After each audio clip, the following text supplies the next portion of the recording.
ഇന്ന് വിജയ് ഒരു super star മാത്രമല്ല, ഒരു രാഷ്ട്രീയ നേതാവ് കൂടിയാണ്.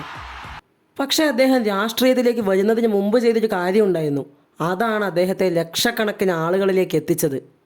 പലരും കരുതുന്നത് വിജയ് സിനിമയിൽ വിജയിച്ച ശേഷം നേരെ രാഷ്ട്രീയത്തിലേക്ക് വന്നെന്നാണ്.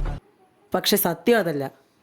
അദ്ദേഹം വർഷങ്ങളോളം തൻ്റെ ആരാധകരുമായി വളരെ ശക്തമായൊരു ബന്ധമുണ്ടാക്കി. വിജയുടെ ഫാൻ ക്ലബ്ബുകൾ വെറും സിനിമ റിലീസുകൾ ആഘോഷിക്കാൻ മാത്രമല്ല ഉപയോഗിച്ചത്. രക്തദാന ക്യാമ്പുകൾ, വിദ്യാർത്ഥികൾക്ക് സഹായം, ദുരിതകാലങ്ങളിൽ ജനങ്ങൾക്ക് പിന്തുണ, ഇത്തരത്തിലുള്ള നിരവധി സാമൂഹിക പ്രവർത്തനങ്ങൾ അദ്ദേഹത്തിൻ്റെ ആരാധക സംഘടനകൾ നടത്തി.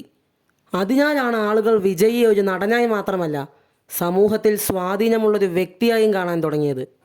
കാലം കടന്നു പോകുമ്പോൾ വിജയുടെ സിനിമകളിലും പ്രസംഗങ്ങളിലും യുവാക്കളെക്കുറിച്ചും സമൂഹത്തെക്കുറിച്ചും വിദ്യാഭ്യാസത്തെക്കുറിച്ചും കൂടുതൽ പരാമർശങ്ങൾ വന്നു തുടങ്ങി. രാഷ്ട്രീയത്തിലേക്ക് വരുമോ എന്ന ചർച്ചയും സജീവമായി. അങ്ങനെ അവസാനം 2024 വിജയ് തൻ്റെ രാഷ്ട്രീയ പാർട്ടി പ്രഖ്യാപിച്ചു. അദ്ദേഹം വർഷങ്ങളായി അതിനുള്ള അടിത്തറ ഒരുക്കുകയായിരുന്നു. അങ്ങനെ ഇക്കഴിഞ്ഞ തിരഞ്ഞെടുപ്പിൽ വിജയ് വിജയിക്കുകയും തമിഴ്നാടിൻ്റെ മുഖ്യമന്ത്രിയാവുകയും ചെയ്തു.